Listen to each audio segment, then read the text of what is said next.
Ces gens-là, ils n'ont pas de famille. Je me permets d'être leur famille.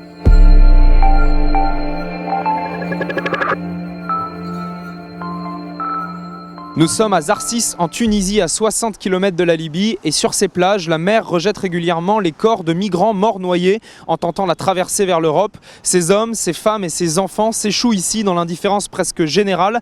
Mais un retraité tunisien, un ancien pêcheur, a décidé de consacrer sa vie à ces anonymes en prenant soin de leurs dépouilles. Bonjour Shams. Bonjour. Merci de nous recevoir. Merci. Pas de quoi enchanter. Ça, c'est la cimetière des Inconnus.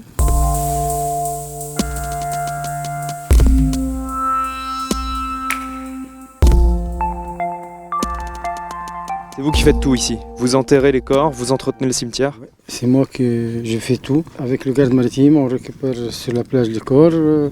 Et après, on va essayer avoir l'autorisation du procureur, l'autorisation d'enterrement. Qui sont les gens qui sont enterrés ici dans ce cimetière?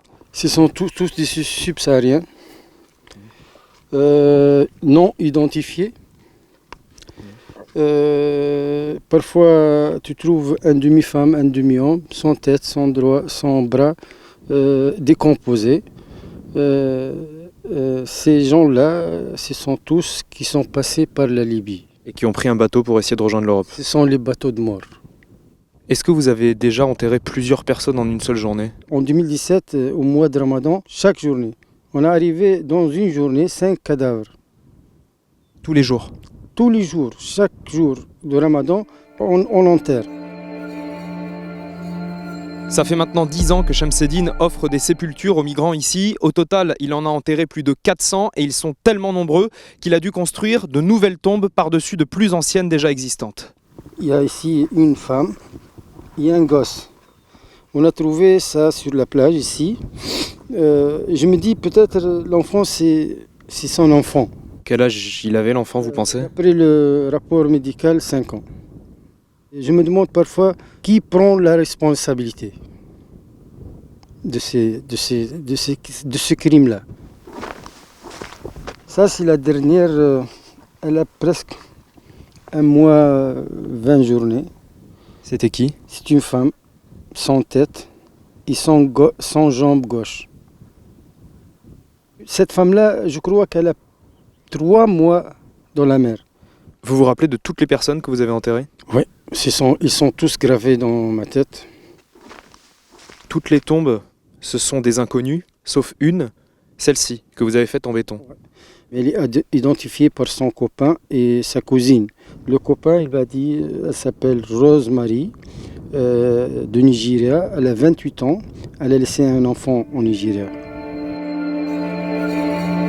Le cimetière des Inconnus est presque plein, il ne reste que ces 2 tombes de disponibles. Ce terrain prêté par la ville de Zarsis est désormais trop petit. Shamseddine veut acheter lui-même un nouveau terrain pour agrandir le cimetière, mais pour l'instant, il n'en a pas les moyens. Si vous ne les enterreriez pas, qui le ferait? C'est une question qui se pose pour tout le monde. Parce que vous le faites bénévolement, vous n'êtes pas payé pour ça. Non, je ne suis pas payé, je le fais de bon cœur parce que ces gens-là, ils n'ont pas de famille. Je me permets d'être leur famille. Chacun de nous, il passe à la cimetière pour faire une petite visite pour sa mère, donner un peu de fleurs. Mais eux, qui va faire ça pour eux? Vous êtes musulman, Shamseddine? Je suis musulman. Dans ce cimetière, vous enterrez les gens, vous ne savez pas de quelle religion ils sont. Vous ne regardez pas la couleur de peau? Non, je ne veux pas la religion, je ne veux pas la couleur de peau. C'est une cimetière multi-religion. Si vous aviez un message pour les familles des gens qui sont enterrés ici, ce serait quoi? Je suis là avec eux. Il ne faut pas avoir peur parce qu'ils sont bien enterrés, ils sont bien respectés. Dommage que vous ne pouvez pas venir voir fils, mais je suis là, leur famille. Il n'y a pas que les corps des migrants qui arrivent sur les plages ici à Zarsis, il y a aussi des dizaines de milliers d'objets qui leur ont appartenu. L'un des amis de Shamseddine, Mohsen, recueille ces objets bénévolement et les entrepose ici dans une sorte de musée pour leur rendre hommage. Toutes les chaussures que j'ai ramassées appartiennent à des migrants clandestins. Je les trouve quand on entend qu'il y a eu un naufrage dernièrement, donc je trouve les vêtements et les chaussures.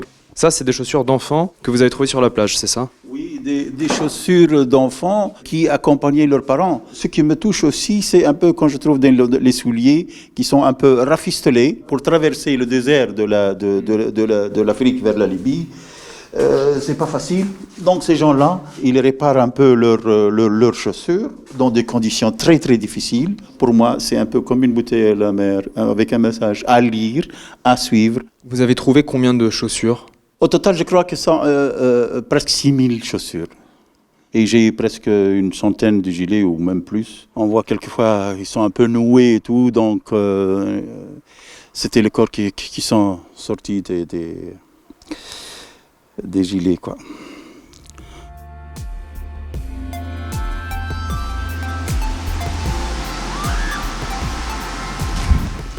On va aller faire un tour en bateau avec Shamseddine. Il veut nous montrer quelque chose.